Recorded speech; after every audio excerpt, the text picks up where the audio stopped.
Jan, nice to see you. Hey, look at us here. Joni, hello. And I see Spike's iPhone and Father Michael. How nice to have you with us. And Frode, I think we have visited once before. Hilda, Letty, Karen. Wow, I'm so honored to have some friends here today. So, Eve, nice to see you. And of course, Garth is here with us. So we're gonna for we have a few new faces. We usually take 5 minutes or so just to kind of let people get in, and then it's always a little bit. It's not always the same, but it's the same ingredients. So we'll have some. Probably today a little meditation, something brief, a little prayer, some me sharing, rambling for a bit, and some discussion for us as a group. Probably as a group, I think, rather than in small groups. We'll keep the group together. And I wonder if anybody, while we maybe give it 2 more minutes, if anybody has anything you want to ask or share or express. Carrie, Hi please. there. Can you hear me? Yeah. Yeah. Hey, Jonathan. It's nice to high five you and fist bump you and all that stuff. And a lot has happened in between our Mexico times and Healing Journeys times. And I just want to wish you the best on your journey. I really appreciate that you keep on keeping on. And I know that Jan certainly relies on you in that regard. And in terms of the last ceremonial few weeks, that's when we really got into Day of the Dead and and our Mexico experience. So that is not lost on me.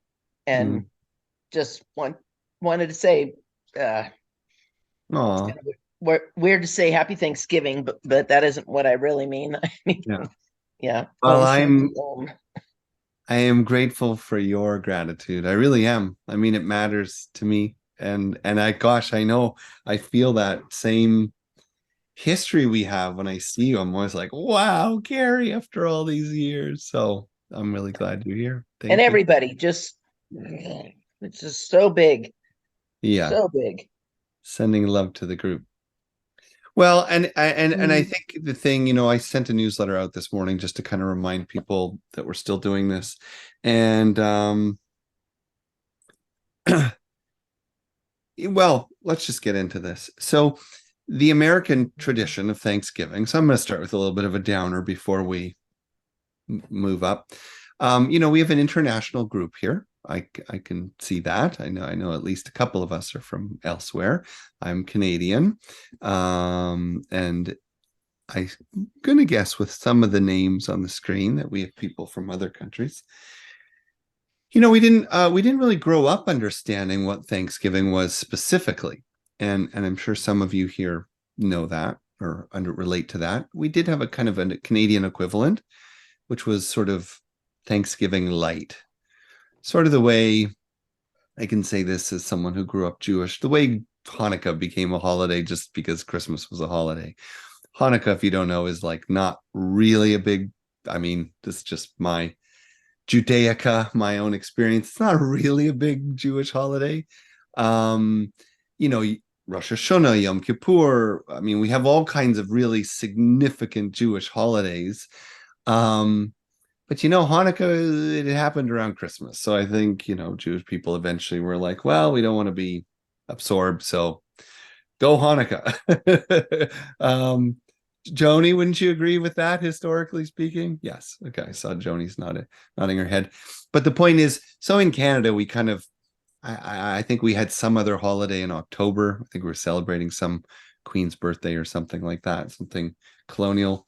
And we just made it Hanukkah. I mean, we made it, pardon me, Thanksgiving. So, but we didn't have a story of pilgrims and we didn't have a story of a dinner with the indigenous people and we didn't have a story. We didn't have any of that. We just had a family day. But it became a very significant experience when I moved and eventually immigrated, like became an American citizen. And I understand why it's such a important holiday. The joke, of course, is that it's just sort of food and TV.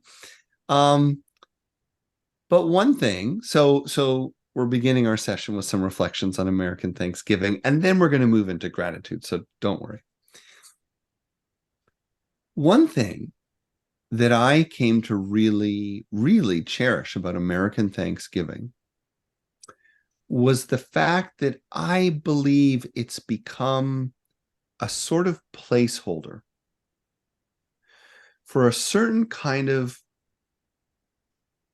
simple retreat that most people are pretty ready for by the end of November and before the winter comes full on and holidays and those sorts of expectations. And what I mean by that is I don't personally see a huge amount of deep significance going on. There's a lot of football, there's a lot of turkey, there's a lot of people just, not doing anything at all. But the streets are really quiet on Thanksgiving in America, generally speaking. The streets, it's a quiet time. People stay in or they go somewhere. And of course, there's a mad rush of shopping on Thursday or Friday, which is sort of disturbing. But the point is, I think that the ultimate origin or the mixed up intentions create a kind of space where if you choose, and Carrie, you kind of gave a nod to this, you can find something special, a quiet time, a restorative time. And regardless of whether it's your culture or history, just a time to really pay attention to what you're grateful for. And that's never a bad thing. Now, having said that, and I did this in my newsletter, I do like to invite people to look at the American history of Thanksgiving, not to kind of poop on this day that I've just said all these wonderful things about. But the truth is Thanksgiving was a made up holiday. It came later in history. This is just facts. It wasn't celebrated since the days of the Mayflower. It wasn't celebrated by pilgrims or anything like that. These concepts were innovated at a time where America was facing a lot of division, a lot of infighting, the still reveling reeling from the impact of the Civil War, and something needed to bring the country together. And without going into the history of it, because I actually think the true history is meaningful, I think it's interesting. But there were people who knew this country needs something. And if I'm not mistaken, it was a woman on the East Coast had a sort of vision of what the holiday could be. Long story short, this sort of trickled up into political circles, and a kind of story was created. Like, hey, let's celebrate the fact that we're all here together. We made it. Whether you like each other or not, we are in the land that is now America, and we have a history of enduring. So let's feast and let's rest and let's be grateful. Well, I don't think that's terrible. I think to try to come together in times of division around gratitude is actually a very powerful exercise and something that the world could use right now. I think there are a lot of places in division where both sides would do well to take time to see their similarities and feel gratitude for each other. Now, the painful side of this holiday was that it began to rewrite history and sort of overshadowed the original American story, which was really one of conquest.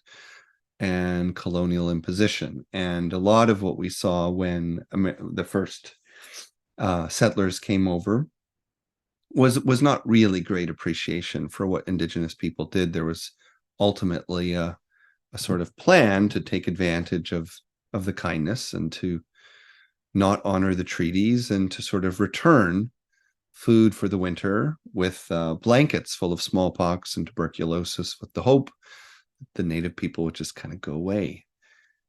That's horrible and horrific and shameful. And yet, I don't think that knowing the truth is a terrible thing. I think it gives us an opportunity to live more fully, to look in our own life, maybe at where we've rewritten the stories of the past. I can think of all kinds of relationships that I've been in that didn't work out well or didn't end the way they could have, or someone didn't treat someone well. I find that I often tell the story in the way that I want to tell the story. I often end up the hero. And then on a grander scale, I think it's also about recognizing that if we want wellness for the world, then we do need to hear the stories of where maybe ancestors have made horrible mistakes, and those things need to be faced at some point. The interesting thing, and I'm going to wrap up with my reflections on why we're here. Oh, and I'll answer your question, Hilda. Yeah. The interesting thing here is that I don't think the healing of the world is much different than the healing of ourselves. The more of ourselves we see, we name, we face, we admit, the more we have to love, the more we can integrate. And so if the fullness of our story, if the fullness of our love matches the fullness of our story, then the bigger the story, the bigger the love. The more we own, the more we admit, the more that comes out of the shadow, the more we love. So honesty about pain and misgivings and I think makes mistakes is kind of a small word, but mistakes of the past. I don't think it's a shame. I don't think recognizing those things itself is shameful. The things may be shameful, but I think it's brave and I think it's meaningful to just be honest with ourselves about the world. It's not a perfect place and it continues to be quite imperfect. So let us take the fullness of this story and wrestle with it and expand the love we have for where we come from, for people we've inadvertently hurt or directly hurt, but come together in this spirit of sharing food, sharing energy, and giving thanks. So that's where we're going to move our energy here today. Having said that, Hilda sent a question. Of course, Hilda doesn't know me. So I'm going to answer Hilda's question. It was about my own belief. And I'm going to put it as my own belief in God. I can't tell anyone else what to believe. But if you want to understand something about where I come from, and this, you may all hang up after this. For me, the word God, it's the name of something that is unnameable. It's the name of something that we can each know and experience intimately and yet never completely define. It's the name of something so infinite in nature. Oh, there goes a bald eagle. So infinite in nature, so omnipresent in energy, that every story of God is an important story to me. And not just different names, because sometimes we say that, right? Are these all different names for the same thing? Buddha, Allah, Jesus. Well, I don't think they're all different names for the same thing. I think they're all different names for different aspects of the same thing. And when they come together, we have a clearer picture of something that is knowable but not definable, experienceable and yet not containable.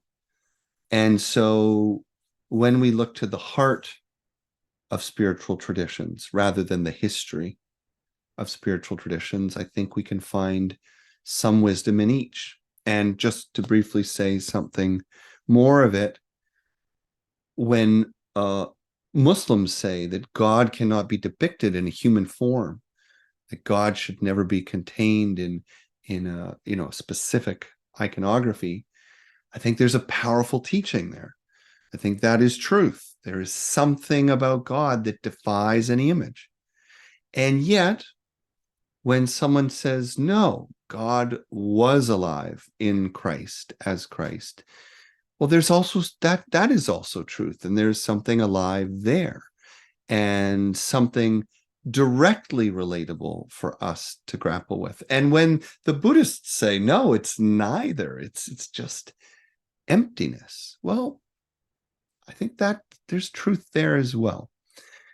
Now, the tricky thing on the spiritual path, and we can just do spiritual Q&A today, but the tricky thing, I think, on the spiritual path is that human nature on this planet thrives by identity. So identity is the mechanism that organizes a human life, right? Who I am, what I believe, my culture, my values, my language, what I don't do, what I do choose to do. And ego is a part of identity. It's an organizing force. It has its own gravity in a human life. And its gift is that it organizes our experience in a way that is sensible, that we can experience meaning, we can make decisions, we can feel motivation and empowerment, and we can continue day by day in the story of identity. The problem, though, is that if we don't know that it's just a mechanism to keep the soul on earth for a while, right? So identity serves the soul, doesn't define the soul, but it serves the soul's purpose of inhabiting a life. If we don't know that, then we come to believe that it's real. And that's the problem. If we think it's real, then we think whatever it believes is real and whatever it doesn't believe is not. So just to your question, because I think Hilda's question was simply put, but I'm adding a lot to it because it's a big question. I think that's where we break down. We want to say, well, I believe this for sure. I know this for sure. I live this. And rather than saying, and I don't know about that, we make that wrong or other or dangerous. And I said I was going to wrap up on that, but I have to put a splash on this. Why did I say dangerous? A culture calls another culture dangerous, or a religion calls another religion dangerous. In the same way, each one of us feels the danger of anyone who threatens our identity, right?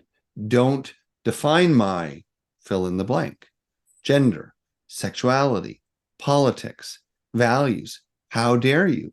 And if someone attempts to make your politics, gender, sexuality, values wrong, that feels threatening. Mm-hmm. That feels dangerous because the identity is the soul's mechanism for life. It feels like our life is being threatened at a very subtle level. And what happened with cultures was the same thing. If you're not with us, then you're against us.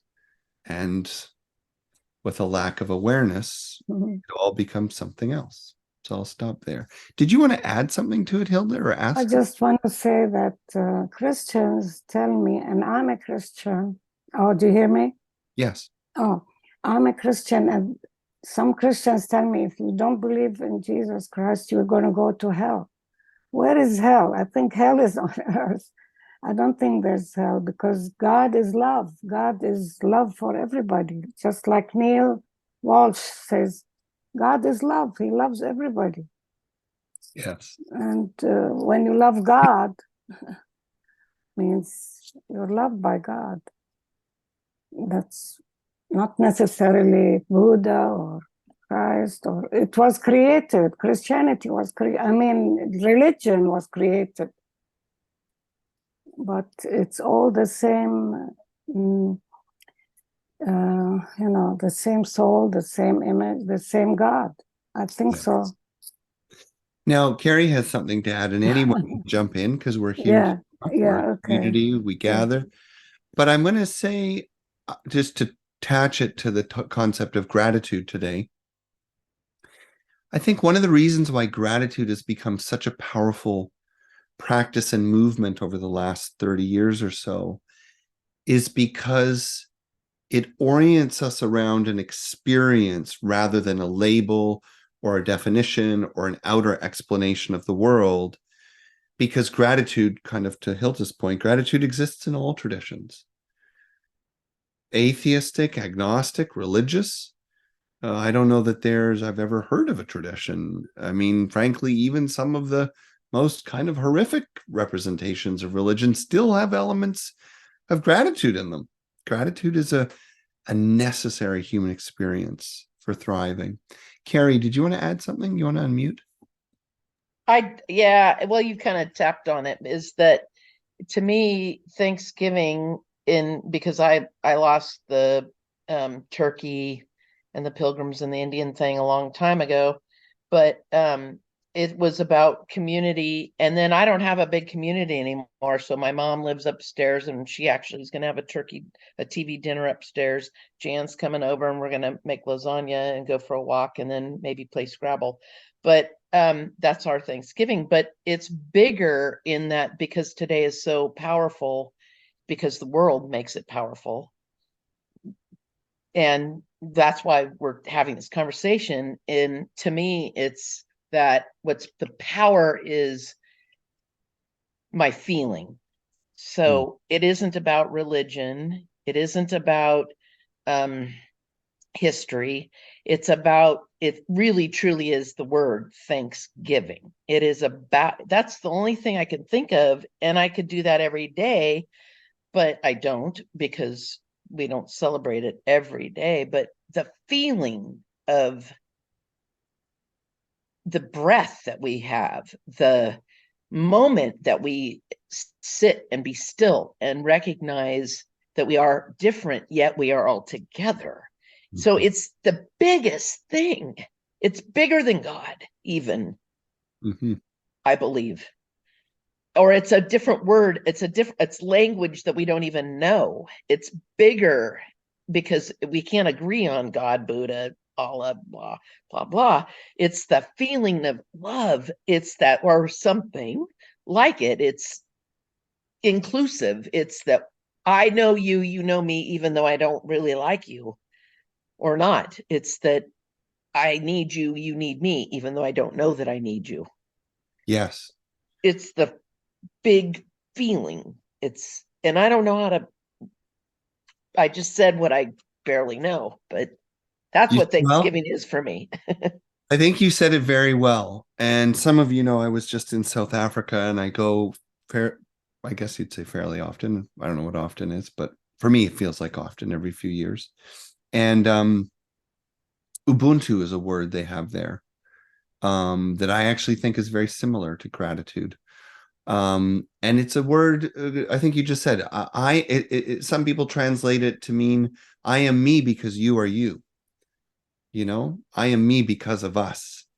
And a deep experience of gratitude rather than a platitude or a shallow thanks, a deep experience of feeling gratitude. I do believe it's an experience of communion. It's an experience of connection. And, you know, interestingly,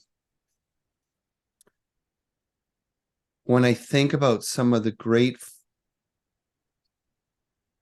efforts to bring healing to the world, whatever that is, that could be ending human trafficking or the illegal wildlife trade, or something around political prisoners or whatever.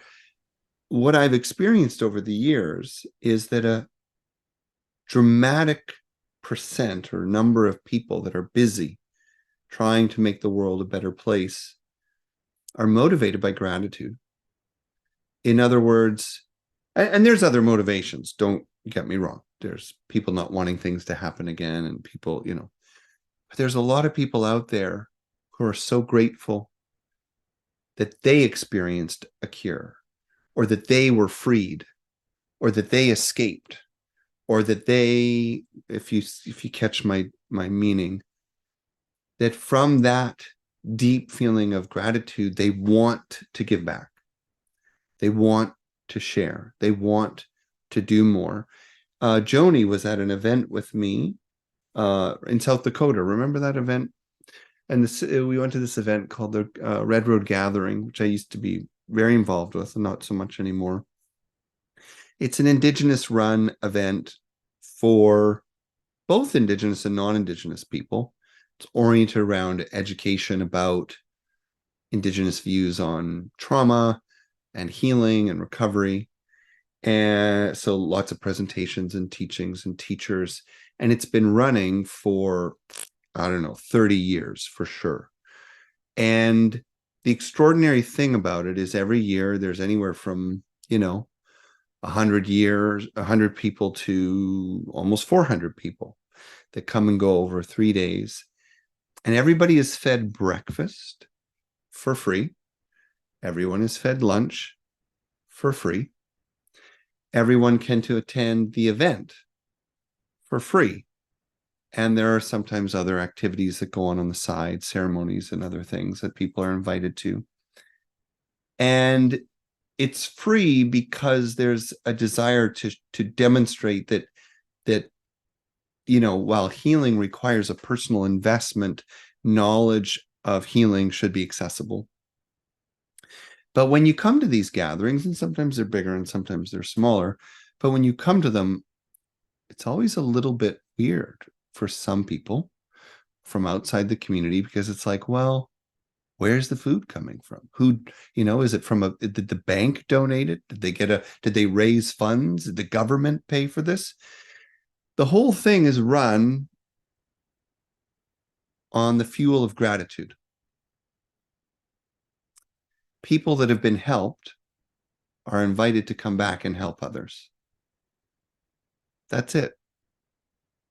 And that's a way of living, that when we feel gratitude from that place, we can remember, as Carrie was saying, that love, that connection that lives inside us and that someone else may need or not feel. And so I do think it's remarkably powerful. And when you with a background like mine, sometimes you have to do a little research on topics, or, certainly with a comparative religion background, there's often thematic research that takes place. But if you want to find a theme, if you want to find themes that run across traditions, there are a lot of things that don't. We try to stretch it and say, they're all teaching the same thing. Well, it's not totally true. But I'll tell you, gratitude and service, gratitude and service, gratitude and service, you'll find everywhere.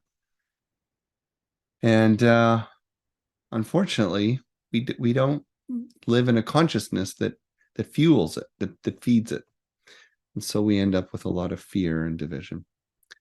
Does anybody else want to jump in on any of these questions or comment? Because I have a different direction to take us for a little bit, for some more reflections on gratitude, and then a chance for some conversation.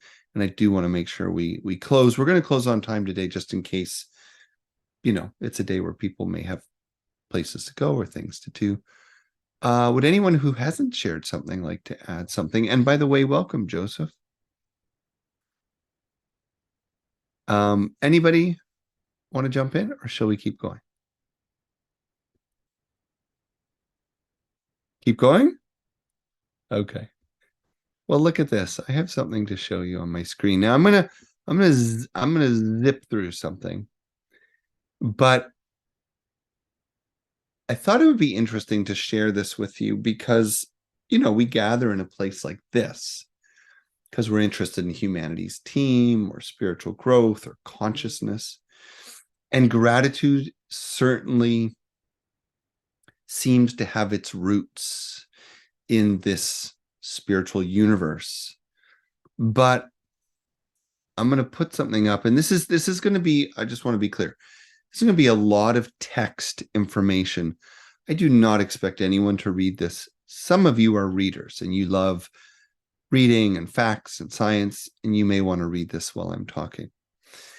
But what's been interesting to me is that gratitude, like so many other aspects of the spiritual life and the spiritual world,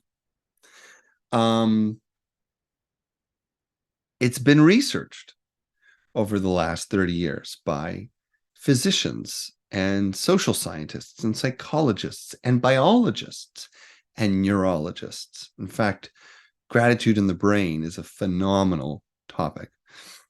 And what we find is that gratitude is not just an ephemeral expression of love and care. It is that, but its impact, its gifts and roots are far, far more integrative than we ever could imagine. In other words, I believe that when you look at the material science around gratitude, you will feel compelled to see gratitude as a part of the very fabric of our universe.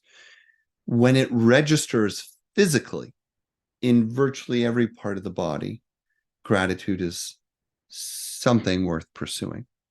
And so here I have a slide, and I'm going to keep going through a bunch of these, where what we discover is that when we do a meta-analysis, that means like you put a whole bunch of studies together and you read them all and you compare them, that gratitude is medicine.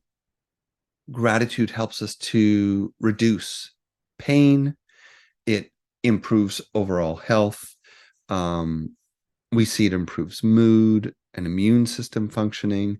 It can lower anxiety. It can lower rates or intensity of depression. It supports relationships. It helps us to enhance empathy and decrease aggression. We're on a new slide now, by the way. Gratitude also increases some of the most powerful and influential, what they call feel-good chemicals in the brain. So dopamine, oxytocin, serotonin, the things that we're trying to get from our phones and our gambling habits and our addictions. We can get it from gratitude, remarkably. That gratitude fosters the production of the chemicals that create a feeling of connection, closeness, and even happiness. We also find that the more we cultivate gratitude, the more likely we're going to feel it in the future. So the more often we are grateful, the more often we will be grateful, which is pretty interesting. The other thing that's very powerful about gratitude, and this sort of explains why a lot of people will have said this to you or you to others in the past, is that while I do think it's possible to feel two things at once, right? So you can have a happy moment or a joyful moment in the middle of a really difficult time or a really sad day, or the opposite. You can have a really joyful day and then have a moment of sadness, that they coexist. But we typically cannot think a positive thought and a negative thought simultaneously. So I'm differentiating feeling from thinking here, which means when we are struggling to be positive or struggling to find the good in something or struggling to find value or whatever you might identify with as positive, to return to gratitude can be a powerful kind of medicine. And eventually we find that it can help us dealing with anxiety and fear and cultivating more gratitude every day. Let's move on here. I'm going on through some other slides. I think these ones I'm going to go through a little quicker, but I'm going to invite the readers who want to look to take a look. The impact of gratitude on the brain is so significant. It's not just affecting the neurochemicals, it's also even affecting the structure of the brain. And here in the last line of the first paragraph, it says, people who express and feel gratitude have a higher volume of gray matter. That means it's actually changing the brain itself, the physical structure in the right inferior temporal gyrus. We go on and we see all kinds of notes here about enhancing mood and dealing with depression. I'm going to go on. I like this slide. This sort of comes together to just help you see the different ways that gratitude helps us. So wires and fires, new neural connections in the, happy or connected centers of the brain. We talked about the neurotransmitters, dopamine and serotonin. We also find that it shapes our worldview, our thoughts. That's over here around cognition, evoking positive thinking, and not just being positive, but reducing fear and anxiety. And that is not just by changing perception, but that's actually by changing our hormones. That's gratitude. Now, here is a website, and I'm now going to move very quickly through these things. I'll be honest, I made this for something else. Research.com is a great website, or I like it. And if you look up scientific benefits of gratitude, you'll find this amazing article. But just quickly to name the highlights, a practice of gratitude improves sleep, lowers blood pressure, can actually help us with overeating and other addictions, helps people to be motivated to get exercise, strengthens the immune system, improves pain tolerance, even helps keep glucose levels under control. It's like crazy. Extends the lifespan and assists with heart conditions. Now, there are some gratitude practices that I thought I would share. Now, again, I'm going to be very, very brief with these because what I really want to do is wrap up my talk in just a few minutes and just hear from the group. But I wanted to go through the gratitude practices in case some of you have done these things and you've experienced their benefits. The first here is journaling. And again, I'm being clear, I'm not going to be reading through every line here. But journaling on a daily basis about what you're grateful for is a powerful practice. And one great technique is to choose a time increment, like a week or a month or more, and never write the same things twice. That's fun. The second thing is a similar idea, but rather than putting your gratitude in a journal, you have a jar, for example, in your kitchen. And then every day you take a little scrap of paper and let's say you commit to writing 2 or 3 things. And every day you pop something new in the jar. Now, the interesting thing for me about this is A, it fosters the awareness of gratitude because you've got the jar there. And B, when you are in a lonely moment, a difficult moment, sometimes it's nice to dump that jar out and take a look at what's inside. Talking about things that remind you of gratitude, it's always powerful to have touchstones. And those could be spiritual or religious or very just ordinary things. And if you really love joy, laughter and playfulness, you can have a little cartoon character on your kitchen window sill, a little play character. If you're grateful for your health because you've overcome something, a health scare or challenge, you may want a symbol of that on a piece of jewelry or a painting or something in your home. The point is, make your gratitude visible so that you can surround yourself with it.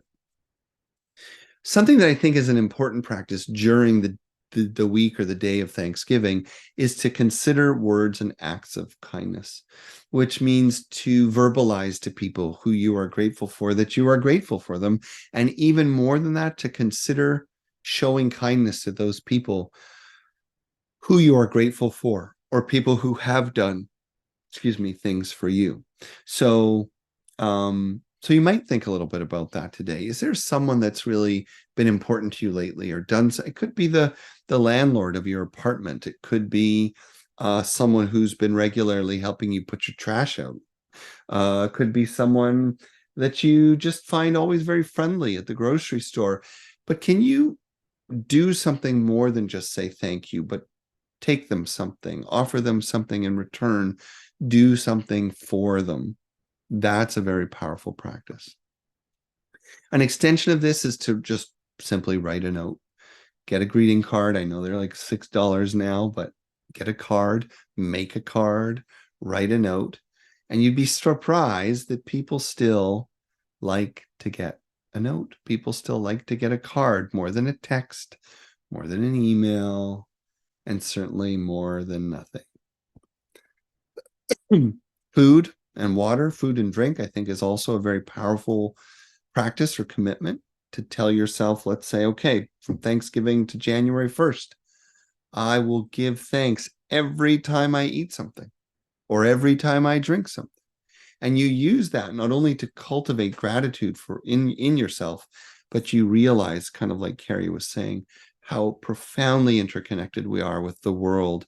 When you take an apricot or an avocado or a strawberry out of the refrigerator, more often than not, this will connect you to a place far away and people you'll never meet.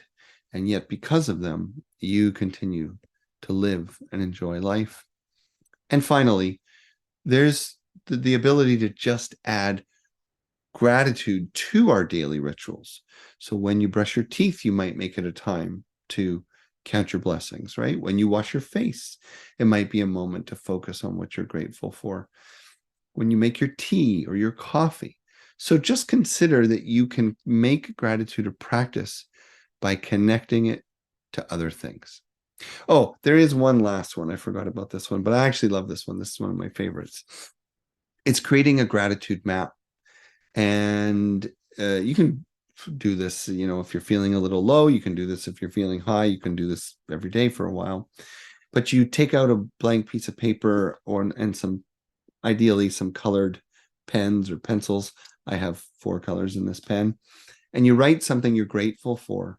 But then you create something like a decision tree, if you know what that is. You create lines off of that for things that you are grateful for that allowed you to have that thing. So let's say you're grateful for a job, or you're grateful, let's just do a job for now. Well, then you might be grateful, then you might have a line going to someone who introduced you to the job. You might have a line to some of the people you work with, or maybe you volunteer, right? You have a line towards the feelings that you get out of it. And then what you find is that each thing that brought you to the thing you're grateful for, not only can you be grateful for those things, but you'll find each of those things has something that you're grateful for behind them. And it just explodes out into an extraordinary and very quickly expanding list of things to be grateful for. So I'm going to stop there. And some things you might want to think about for today, although I'm going to, as I say, I'm going to close the screen and just come back to the group. If you're having a hard time getting into the gratitude of the day, you may want to think about this. Someone who helped you in a difficult moment, do they know it? Have you expressed it? Have you thanked them? Can you send them a card or do something for them? Or someone who you feel grateful for but haven't expressed it. Maybe they didn't necessarily help you through a hard time, but it's someone you just enjoy. A friend, a neighbor, someone who always shares a little goodwill or a smile. Is there something in your life that you are grateful for, but you can also cultivate the awareness that you take it for granted? And I guarantee you, we all have something like that. And the same would be true for yourself. Is there something about yourself that you can be grateful for, but you don't think of very often? Gosh, I can't remember where I was or who said it, but the fact that we wake up another day is something to be grateful for. The fact that we might have the wits to get ourselves online, to not only download the link and open the thing. Not everyone's has this opportunity. So is there something in yourself or that you have that you can be grateful for? And then finally, Is there a practice you might want to commit to for a week? Any of the things we've talked about today. So we're going to come back from all that, and I would like to be quiet for at least a little bit. And I'd love to hear from anybody. It could be a question or a comment. I'd also love to hear if, because I know some of you have done this, and I'm looking at you, Jan. I know some of you have done this. Is there a practice that I've mentioned or talked about that you've tried? And how did it work for you? Or do you want it? Can you endorse it or tell us a little bit about it? But I'm open to, of course, anybody who wants to add. Or go ahead, Jan. I've been doing a gratitude journal for years.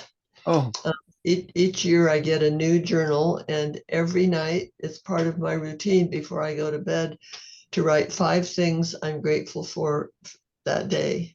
And I try not to repeat. So it's after a couple of years, you have to go deep. Wait a second. What's your period of not repeating?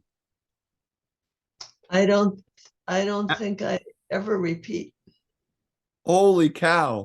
I mean, I might have a year apart without remembering it, but I don't repeat something that I remember because there's so much. And the benefit of it mostly is that I have to be aware all day to think about what am I going to write down this night. Like just during this meeting, I've noticed a tree out my window that I haven't really noticed before that has absolutely gorgeous colors. And I'm so grateful for that particular tree. I've never mentioned that tree before.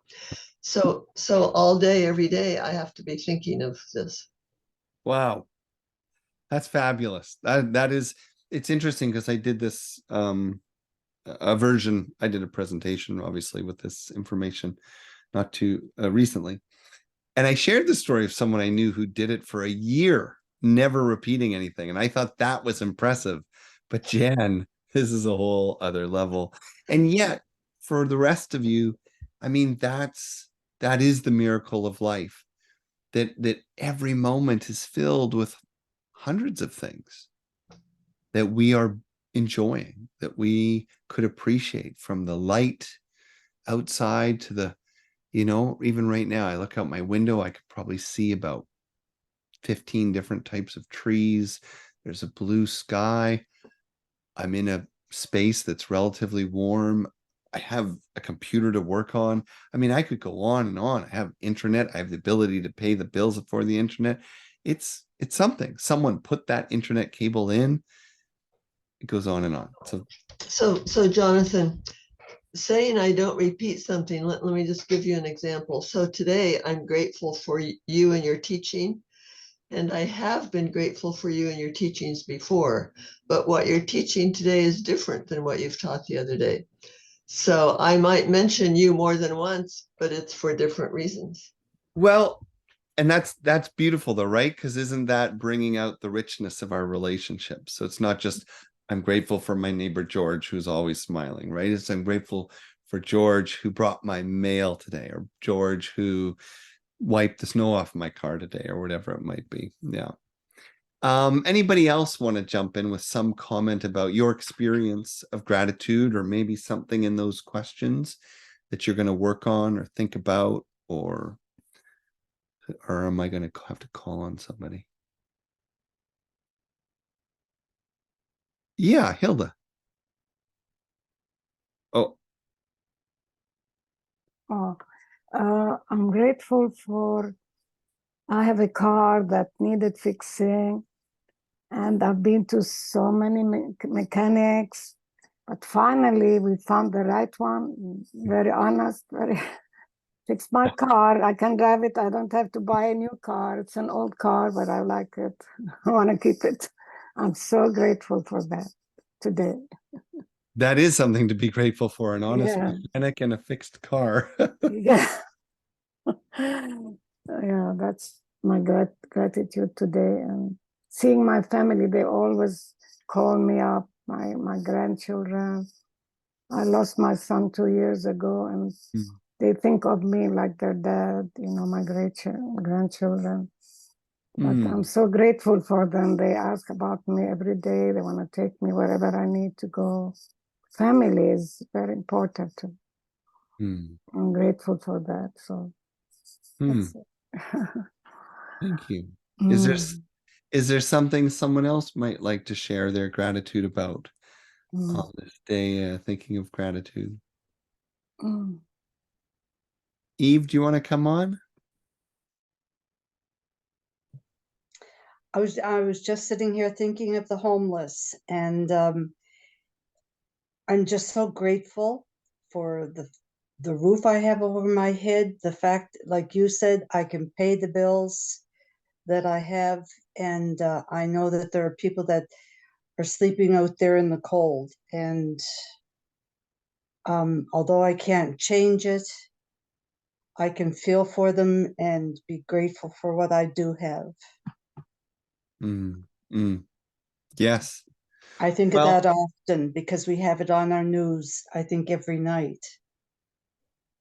yeah. And it's, I think it's a practice that's often misunderstood. It's often identified with stoicism, but the idea that it's not exactly what you were saying, but just something inspired me to think about is that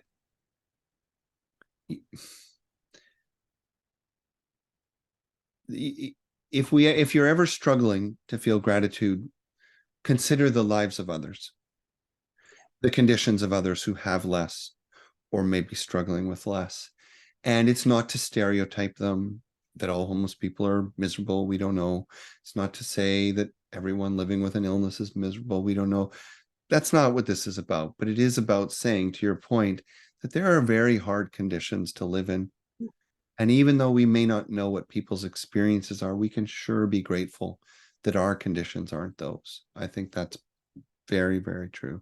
And really, in the world today, with the amount of unrest and war, in so many parts of the planet right now that are devastating the lives of people who quite literally have nothing to do with any of the violence. They're not interested in either of the political extremes, people who just want to live in peace, and their lives are completely more than uprooted, but destroyed day by day, and sometimes again and again.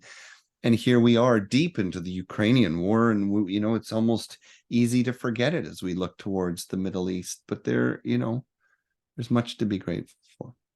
If I could say one more thing, I'm Please. grateful for the fact I had a man come to my door yesterday, and we have a parking lot that has 3 spaces and only use the 2.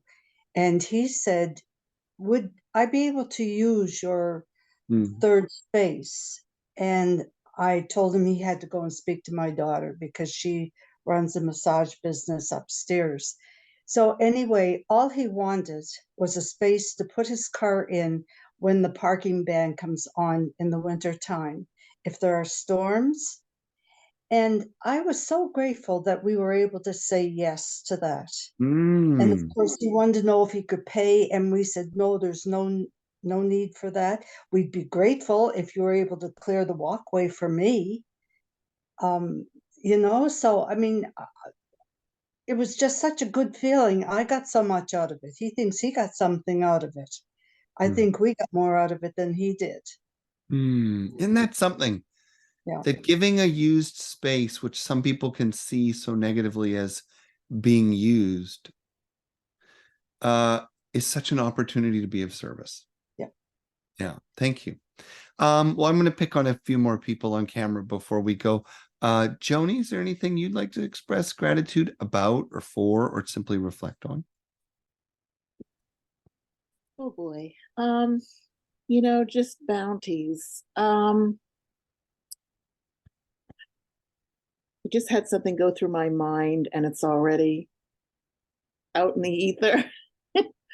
um, but to kind of add on to the map, the gratitude map that you were speaking of, it really is powerful because, there are times where, you kind of back yourself in a corner and you feel really stuck and you go, this situation just sucks. There's no way to turn that's gonna look good. And I was kind of in this spot last night. I got some news, and um somehow, I got this thought of, there's just something to be grateful for. There's something good in this. And it was the same process of, yeah, I don't like these facts that have just been presented to me, concerning some medical stuff. But, immediately I was grateful for my ability to look at the situation, to analyze it a bit, to kind of, and I didn't stop there. It's like, well, how do I how did I get to this place where I can look at so many options? And it was that same kind of a mapping of, well, in my career, that was a part of my job in IT, to do, this kind of that kind of logical, looking and analysis, and who supported me, in those jobs, and who, raised me to love education and knowledge. And I became so kind of overwhelmed and filled with gratitude, that what started it all became so small. This little bit of news, that got to me. And it hasn't gone away. It's like all I can think about, and I'm bathed in today, is the remembrance of all the things that I came up with, kind of, instead of ruminating on this one little piece of news, that rumination turned into this bathing in the memory and gratitude for all the events and people and choices and support and love that's brought me to this moment. So anyway. Oh, wow. Yes. And I get the connection to the map, which is that we can all do this reflective process of letting gratitude in the face of one thing draw us out. Yes, thank you, Joni. I think that's a wonderful, wonderful reflection. It reminds us that, and I have to say, it was really Deepak Chopra that I think put a lot of energy into this concept, although it's not his. The gift of spiritual awareness and spiritual living is expansion, expanding love, expanding the mind, expanding our sense of connection. And the cost of not being rooted spiritually is contraction and narrowing our view, our identity, our relationships, and so on. And so your practice reminds me how gratitude can be that expansion tactic. Now, listen, I know I can see the hours on us, and people are dropping off. So I want to say I'm grateful for you being here today. And before we go, I do want to take a little prayerful moment, if you'll join me. And if you have to go and I open my eyes and you're all gone, that's okay. That's okay too. But if you would, to close, I'm going to invite you to close your eyes with me, if you like, to sit comfortably but alert, to connect with your breath. And let's give ourselves a moment to slow down, tune into the quietness of the moment, open our awareness to not only what we are feeling in the present moment, but our awareness that we are here together, wherever we are and whenever we hear this. maybe a nice sigh. And in this quietness, I invite you to feel some gratitude for whatever is coming up, real gratitude, not making a list, but just like, what is something you're grateful for, like right now? And from this feeling of gratitude,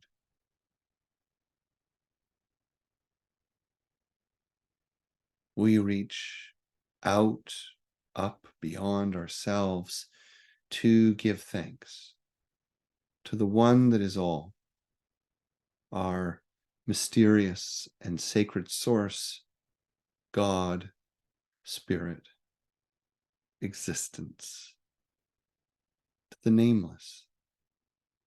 In this moment, we are in gratitude for another moment on this earth, another moment in this human life. We are grateful for all the ways that we are able to sustain ourselves through food and shelter and friendship and ideas and feelings every day.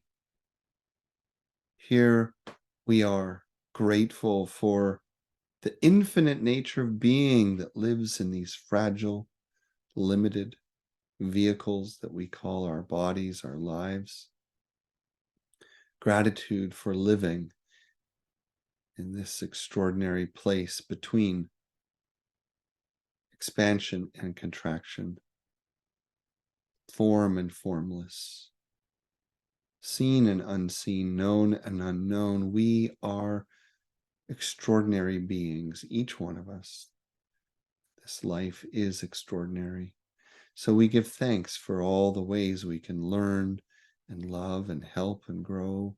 Each day we give thanks for our companions in the natural world, all the plants and creatures of all kinds and shapes and sizes. We give thanks to our ancestors that have come before us and to those yet to come. We give thanks to the worlds above and beyond for all that watch over us and help us and heal us and guide us. And we give thanks to all the sources and forces and energies that are part of our lives that we do not even know. We give thanks for whatever measure of health we have, whatever measure of wealth we have, whatever measure of wisdom we have. And more than anything, we give thanks for the power to love and be loved. And so we close this prayer with love. Grateful, love.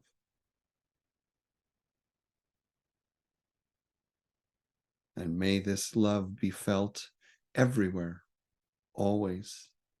May this love be felt more and more until it pains us to hurt another, until it pains us to make someone else less than.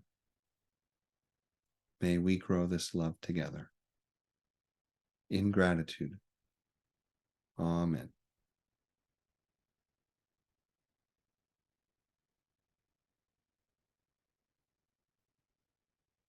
When you're ready, come on back and say goodbye.